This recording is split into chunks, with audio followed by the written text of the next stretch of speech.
In January of 1986, a group of cave explorers set out on an adventure into a cavern that was known to push even the most seasoned spelunkers to their limits. Just a few hours in, a serious accident nearly killed one of them, a clear sign they should have turned back, but instead, they made a bold decision to press on even deeper. That's when the cave showed its true nightmare. Hello and welcome back to Abyssin. Today, we're diving into another cave exploration story that went horribly wrong.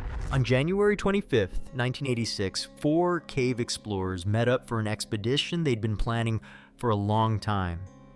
The cave, known as Parker's Pit, draws experienced cavers from all over the Midwest because of its technical challenges and deep vertical drops. This kind of cave requires advanced rappelling skills and specialized gear to even attempt safely. Unlike horizontal caves, where you can usually walk or crawl through, vertical caves like Parker's Pit demand precise rope handling and solid anchor setups just to survive the descent. That cold January morning, the 4 arrived at the entrance confident that they were fully prepped for the tough drop ahead. They were seasoned cavers, all with experience tackling vertical cave systems. But no amount of experience matters when basic safety protocols get ignored. As they geared up to drop into the depths, they came face to face with their first big challenge, a vertical descent called the Upper Bound, a 22-foot drop that requires serious rappelling skills to descend without injury. This first section was a very real threat. A fall from that height onto solid limestone could easily shatter bones, crush skulls, or snap a spine like a dry twig. 2 of the group members managed to make it down safely. Using the right technique and gear, they touched down at the bottom of the shaft and started getting ready to go deeper, having no idea the disaster that was about to unfold above them. The 3rd guy to descend made a critical, potentially fatal mistake when setting up his gear. He was using a bar brake system clipped to a carabiner, a common setup in caving that's used to control your speed while rappelling.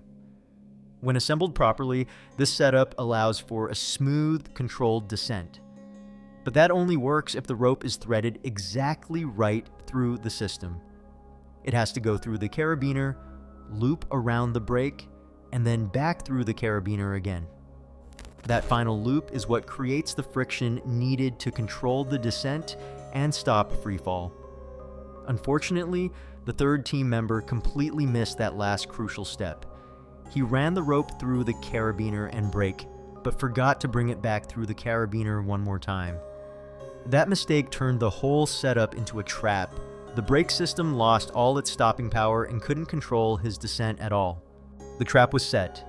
Death was waiting 22 feet below on a limestone floor.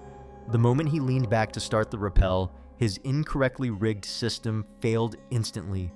The rope flew through the brake with no resistance.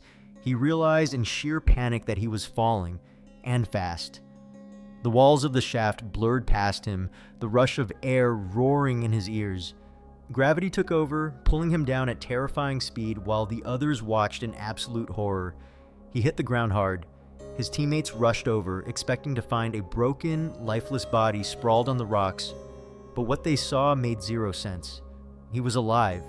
He was actually moving. Against all odds, the guy had survived a fall that should have been 100% fatal. Shaky and stunned, he somehow stood up. No major injuries. It was nothing short of a miracle. But the psychological trauma hit instantly.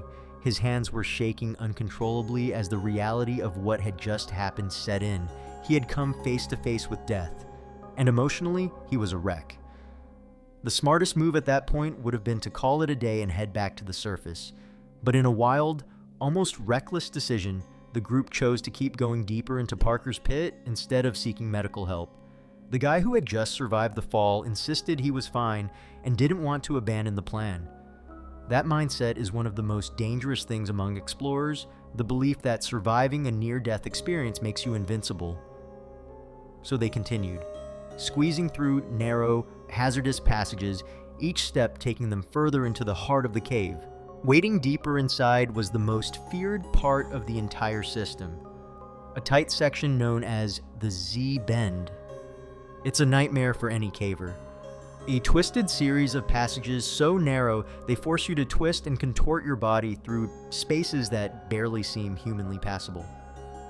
The Zbend earned its reputation by trapping people in spots so tight they couldn't move forward or backward. The first one to try went in feet first, lying on his stomach. He wriggled his way to the first sharp turn and immediately warned the others just how tight it was. The second guy followed, also feet first but lying on his back. The second he entered the Zbend, he felt how brutally unforgiving that space was. The limestone walls pressed against him, making every movement a struggle. Breathing started to get harder. With his chest being compressed, each breath felt like a battle. It didn't take long before he realized he was completely stuck.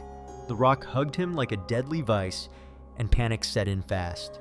There was no way forward and no room to go back. Things got critical real quick. His chest was tightening, his breath shallow, and the panic only made things worse. The more he struggled, the more his muscles tensed up, which made his body expand and jam even tighter into the rock. The others heard him yelling for help. Time was running out. If they didn't get him out fast, the Zbend was going to claim a life. They jumped into action right away, but the tight space made every rescue attempt dangerous, not just for the guys stuck, but also for the ones trying to save him. One teammate got into position behind him, another ahead of him, both risking getting wedged in the same deadly trap. The rock wasn't giving them anything. Every move was blocked by the crushing limestone. The rescuers twisted themselves into awful angles, risking their own safety. Meanwhile, the trapped man's breathing was getting slower, more labored, his face was pale, and the signs of oxygen deprivation were clear. Inch by inch, they began to pull him out. Every little bit felt like a war with the cave. The rock scraped skin, tore clothes, made every second miserable. Finally, just as he was about to pass out, they yanked him clear of the tightest part of the Zbend. If that rescue had taken even a few more minutes, he wouldn't have made it. He would have died from exhaustion and suffocation. That harrowing extraction marked the end of what had become a full-on horror story inside Parker's Pit. 2 life-threatening incidents in one trip, it was a chain of terrifying events that very nearly ended in tragedy. The group began their long, difficult climb back to the surface, retracing the same paths that had almost killed them. The psychological toll of the day was written all over their faces. The excitement they'd started the morning with had been completely replaced by hollow stares, the looks of people who had stared death right in the face and somehow lived to talk about it. If you thought this story was wild, wait until you see the one popping up on your screen right now. It started off as a simple little adventure, just like this one, but the ending was way worse. If you enjoyed the video, hit that like button and subscribe. It really helps me out.